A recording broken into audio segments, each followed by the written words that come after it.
साल बाद मुख्यमंत्री धामी ने पूरी की इलाके की प्रमुख मांग, सीएम के आने से पहले खिसके हरीश रावत। उत्तरकाशी में सेना की जरूरतों के लिए तैयार होगी भारत चीन सीमा क्षेत्र की सड़क, बैली ब्रिज की जगह बनेंगे पक्के पुल। शिक्षा मंत्री डॉक्टर धन सिंह रावत ने विभागीय अधिकारियों को दिए निर्देश, 1222 पदों पर अतिथि शिक्षकों को मिलेगी तैनाती। मानसून के बाद उड़ान भरेंगे हेलीकॉप्टर, 15 सितंबर से पूरी तरह संचालित होगी केदारनाथ हेली सेवा। चमोली में बादल फटने से भारी तबाही, बह गई 40 मीटर सड़क, ह्यूमन चेन बनाकर लोगों ने पार किया झरना। आप देख रहे हैं के न्यूज, खबरों का सारथी। नमस्कार, आप देख रहे हैं के न्यूज इंडिया। मैं हूं आपके साथ तन्वी सक्सेना। खबर उत्तराखंड की शुरुआत करेंगे कुछ खास खबरों के साथ, और खबर आपको उत्तराखंड से बता रहे हैं, जहां उत्तराखंड की केदारनाथ विधानसभा में होने वाले उपचुनाव से पहले केदारनाथ को लेकर जारी सियासत थमने का नाम नहीं ले रही। दरअसल कांग्रेस केदारनाथ से सोना गायब होने और दिल्ली में केदारनाथ धाम मंदिर के शिलान्यास को बड़ा मुद्दा बनाने जा रही है। इसके तहत कांग्रेस लोकसभा और राज्यसभा में इस मुद्दे को उठाने की तैयारी कर रही है। शिवसेना के उद्धव गुट ने कांग्रेस को इसके लिए समर्थन भी दिया है। इतना ही नहीं, कांग्रेस का दावा है कि केदारनाथ उपचुनाव में भाजपा को बुरी तरह से हार का सामना करना पड़ेगा। यही वजह है कि भाजपा केदारनाथ उपचुनाव की तारीख का ऐलान करने से बच रही है। वहीं कांग्रेस के हंगामे के बीच खबर आई है कि केदारनाथ धाम के नाम पर अब दिल्ली में मंदिर नहीं बनेगा। उत्तराखंड से इस मामले में भारी विरोध और धामी सरकार की ओर से बनाए गए सख्त कानून के बाद श्री केदारनाथ धाम दिल्ली ट्रस्ट बैकफुट पर है।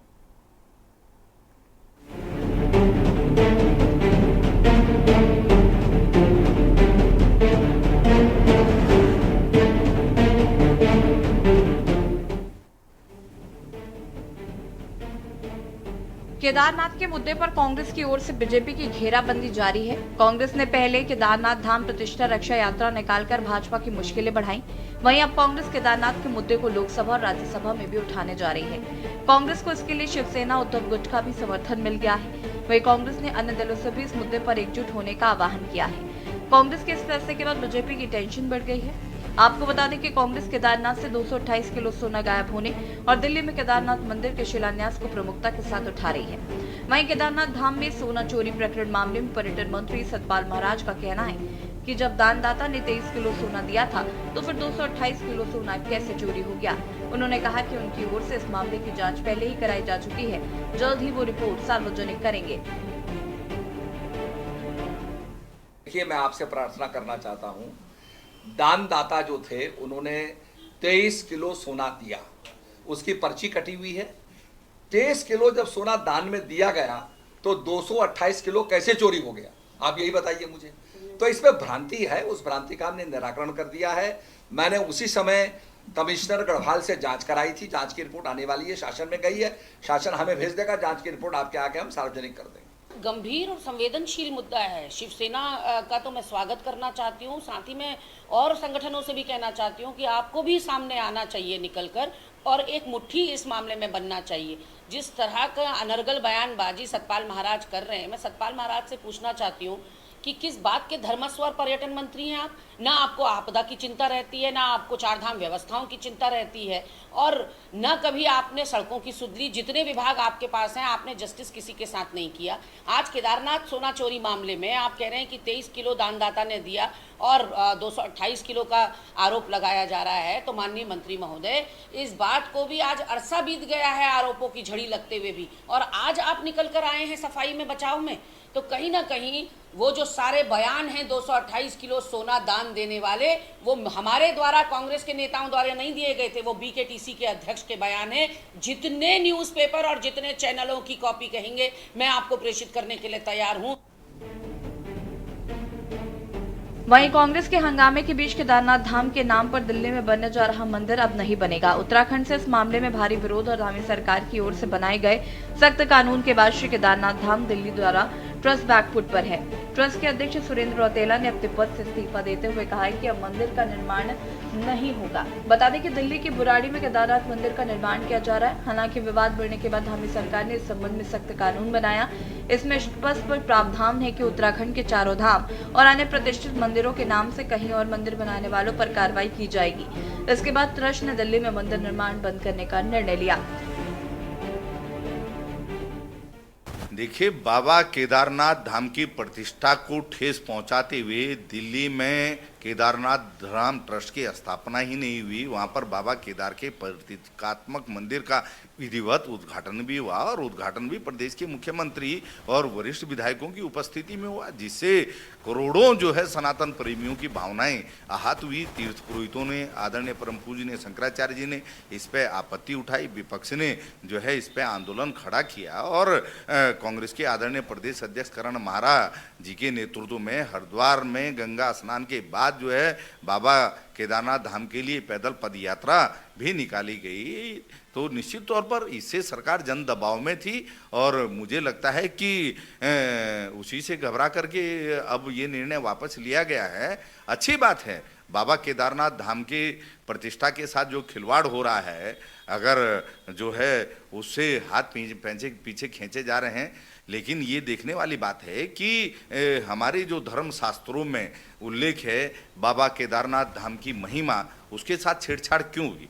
देखिए, कांग्रेस तो अनगढ़ बयानबाजी करके और धार्मिक प्रचार करके हमेशा चीजों का आश्रय लेने की कोशिश करती है, लेकिन मुझे लगता है कि माननीय पुष्कर सिंह धामी जी की सरकार जनता की भावनाओं के अनुरूप चलती है और जब जनता की भावनाएं जहां पर जिस चीज से मिलती जुलती हैं उसी के लिए निर्णय लेने का काम माननीय मुख्यमंत्री जी ने किया। तो मुझे लगता है बहुत ही बेहतर काम किया कि हमारे यहाँ की कोई भी ऐसा जो स्थल है जो कहीं पर अगर बनने का काम होगा तो धामी जी ने जो ऐतिहासिक निर्णय लिया वो आगामी आने वाले समय में इसके बहुत ही अच्छे परिणाम होंगे और कांग्रेस को केवल और केवल नकारात्मकता फैलाने का काम और धर्म के नाम पर मुझे लगता है कि कांग्रेस को अब चुप्पी साध लेनी चाहिए। जो सनातन विरोधी होते हैं उनको इस तरह की भाषा उनके मुंह से शोभा नहीं देती। तो मुझे लगता है कि कांग्रेस को इन सारी चीज़ों पर चिंतन और मंथन करना चाहिए। अगर धार्मिक चीज़ों पर भी वो राजनीति करने का काम करेंगे तो बहुत ही गलत और निंदनीय है। देखिए, हम देवभूमि के लोग हैं और यहाँ 4 धाम हैं। उन धामों के नाम पर, किसी भी धाम के नाम पर आप कोई धाम दूसरा बनाने की बात करते हैं तो इसका मतलब ये है कि जो विश्व स्तर पर या भारतीय स्तर पर हमारे धामों की मान्यता है उसे आप कहीं ना कहीं कम करना चाहते हैं। दिल्ली में एक धाम की उद्घाटन करने का प्रयास आपका असफल हुआ है, भाजपा का असफल हुआ है और इस प्रकार का प्रयास पुनः नहीं होना चाहिए, ये हमारा मानना है। कुल मिलाकर केदारनाथ उपचुनाव से पहले केदारनाथ के मुद्दे पर मचा सियासी बवाल थम नहीं रहा है। वहीं कांग्रेस ने इस मुद्दे को संसद में उठाने का फैसला लिया। निश्चित ही कांग्रेस के इस हंगामे ने भाजपा की टेंशन को बढ़ा दिया है। वहीं भाजपा दिल्ली में अब केदारनाथ मंदिर के निर्माण पर रोक लगाने को सीएम धामी की जीत बता रही है। देखना होगा केदारनाथ के मुद्दे पर मचा सियासी बवाल कब तक शांत होगा। Uttarakhand desk report.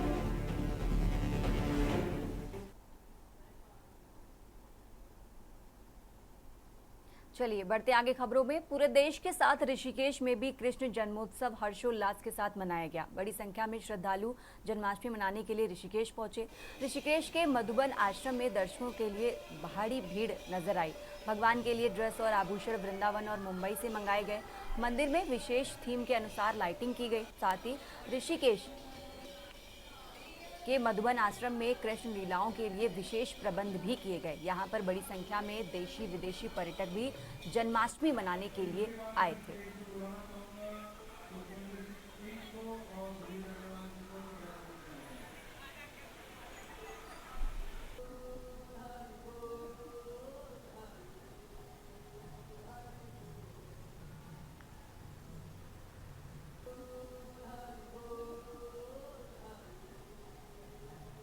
बहुत अच्छा श्रृंगार भी हो रखा है।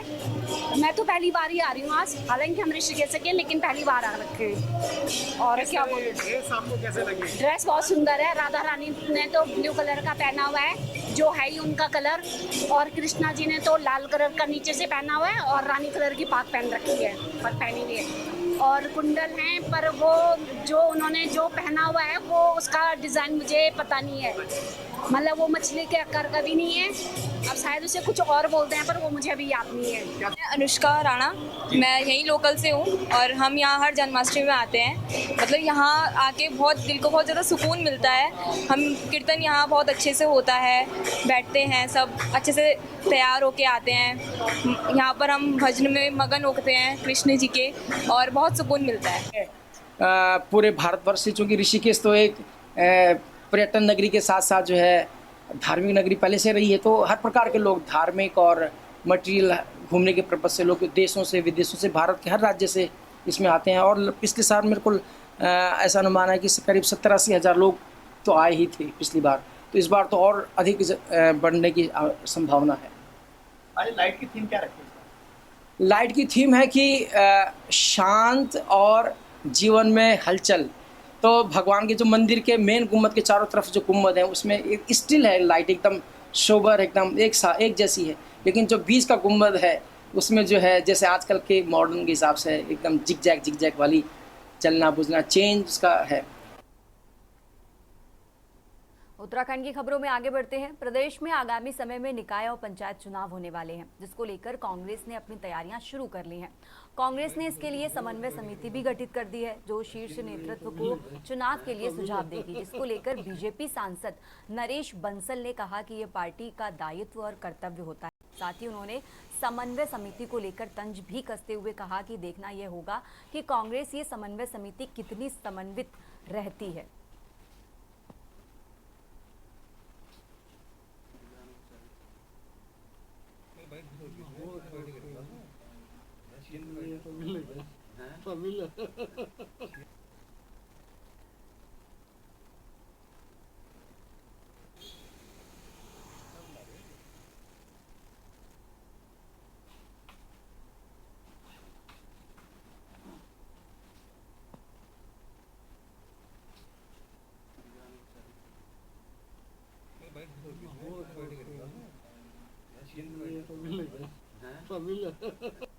अच्छी बात है, हर राजनीतिक दल अपनी तैयारी करता है, हर एक की अपनी अपनी तैयारी करने का अपना तरीका है। अब वो समन्वय समिति कितनी समन्वित रहती है ये तो आने वाला समय बताएगा, पर हर राजनीतिक दल का अपना कर्तव्य भी है और काम भी है करना।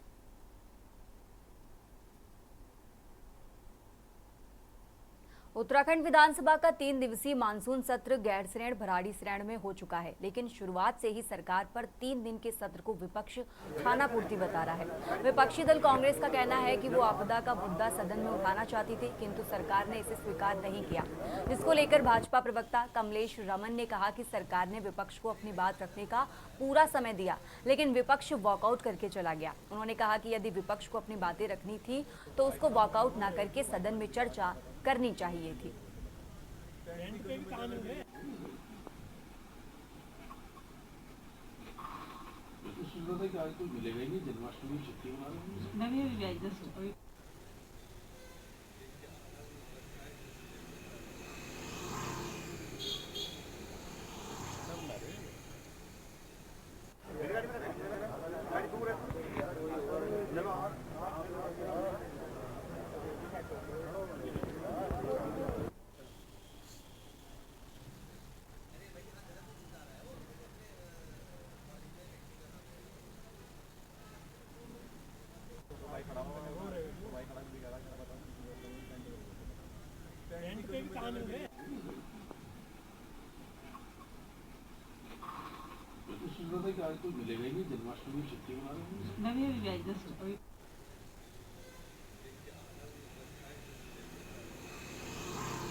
कि कुछ तो लोगों को कहना है और उनका काम है कहना, तो कांग्रेस केवल और केवल सरकार के खिलाफ एक भ्रामक प्रचार करने का काम करती है। सत्र चला है, अगर वो अपने सत्र में भी अपनी बात नहीं रख पाए तो मुझे लगता है इससे बड़ा निंदनीय क्या काम होगा।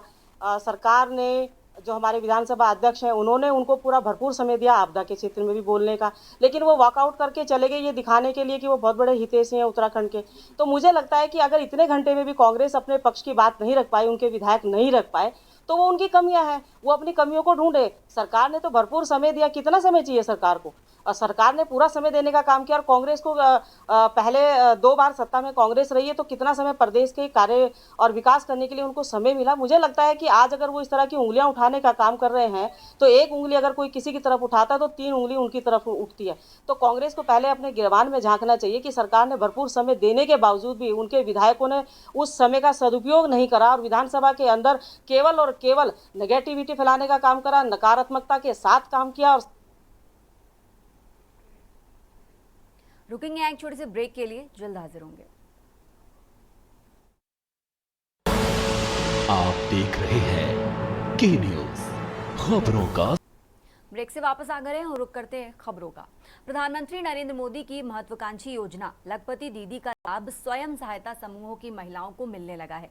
इसी क्रम में आज विकास नगर विकासखंड सभागार में कार्यक्रम का आयोजन किया गया, जिसमें स्वयं सहायता समूह की लखपति दीदियों को प्रमाण पत्र देकर सम्मानित किया गया।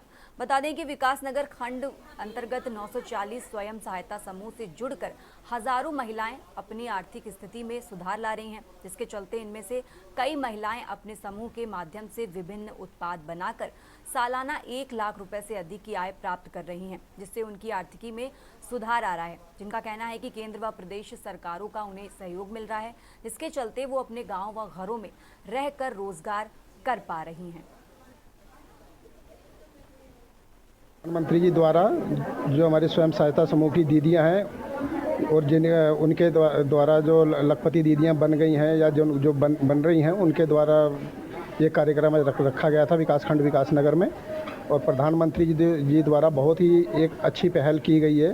जो हमारी दीदियां जिनकी वार्षिक आय 1 लाख से ऊपर हो गई है, उनको आज यहाँ पे क्लस्टर अध्यक्ष द्वारा और ब्लॉक प्रमुख जी द्वारा प्रमाण पत्र भी वितरित किए गए हैं।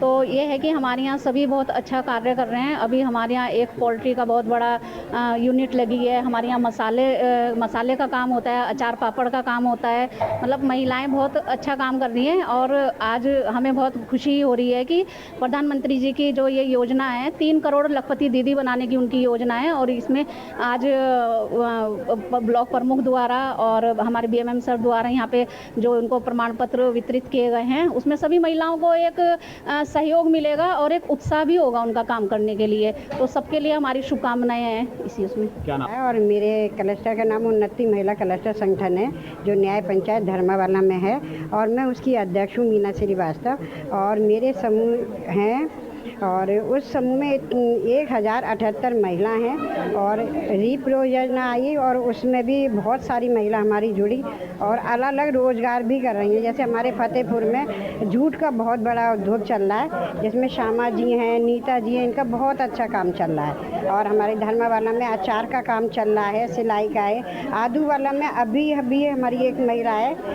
कृष्णा ऐसे जी की, जो रूपा है, जो मुख्यमंत्री ने उनको अभी 1.5 लाख का CCL का एक चेक भी दिया। और वो बहुत अच्छा सिलाई का कार्य कर रही हैं। और उनकी जो कुर्तियाँ हैं, कम से कम 1 महीने में 150-200 कुर्तियाँ निकालती हैं और अपनी बहुत आजीविका आगे बढ़ा रही हैं। हमारे अचार का, पापड़ का ट्रेनिंग वगैरह भी होती रहती है समय समय पे। और मैं इन सभी का श्रेय अपने ब्लॉक प्रमुख जी को देती हूँ और धन्यवाद करती हूँ अपने प्रधानमंत्री का, जो वो इस तरह से सारी महिलाओं को आगे बढ़ाने का उनका जो संकल्प है, आज वो धीरे धीरे बहुत आगे जाता है।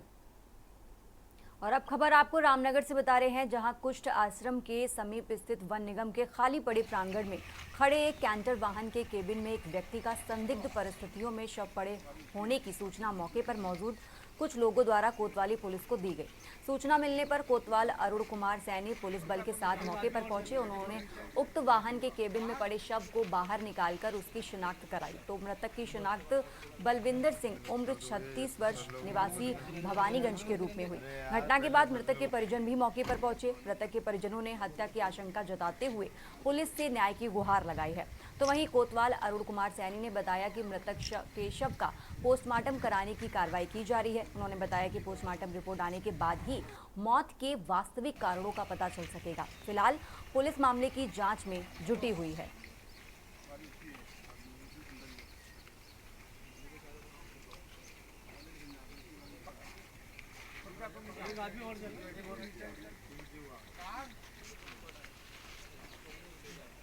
अरे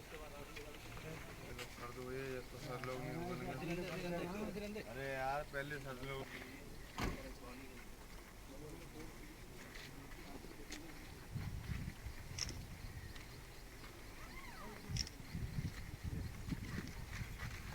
देखिए, रामनगर में कुष्ठ आश्रम के पीछे पोछड़ी में एक व्यक्ति का शव मिला है, जो कैंटर रिपेयर के लिए आई थी, उसके केबिन में मिला था। शव को हमारे द्वारा कब्जे में ले लिया है, पोस्टमार्टम के लिए भिजवा दिया है। सर, परिजन हत्या की आशंका जता रहे हैं। देखिए, अभी तक ऐसी कोई तहरीर प्राप्त नहीं हुई, ना ही कोई सूचना है। हमारे द्वारा शव को पोस्टमार्टम के भिजवा दिया। जैसे ही पोस्टमार्टम की रिपोर्ट के बाद या परिवारजन से तहरीर के बाद इसमें हमारे द्वारा वैधानिक कार्रवाई की जाएगी। और अब खबर उत्तरकाशी के बड़कोट से है, जहां वायु पुराण और गरुड़ पुराण शुरू होने जा रहा है। वहीं शहर में 11 देवी डोलियों व व्यासपीठ पर विराजमान श्री लवदास महाराज और व्यापार मंडल की समस्त कार्यकारिणी के साथ साथ नगर वासियों ने भव्य कलश यात्रा में सम्मिलित होकर 11 देवी डोलियों का आशीर्वाद लिया। वहीं हर वर्ष की भांति इस बार भी श्री कृष्ण जन्माष्टमी के अवसर पर व्यापार मंडल के सौजन्य से लोगों को जन्माष्टमी के अवसर पर व्यापार मंडल के सौजन्य से लोगों को अवगत कराया गया। खबर आपको उत्तरकाशी से बता रहे हैं।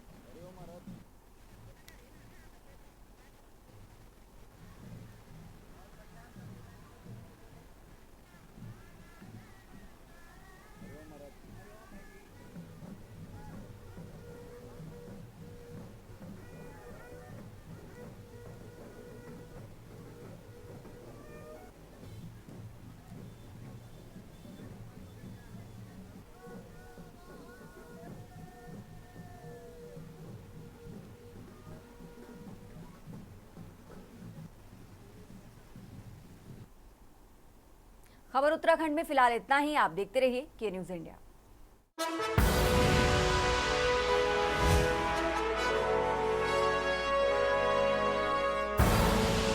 आप देख रहे हैं के न्यूज, खबरों का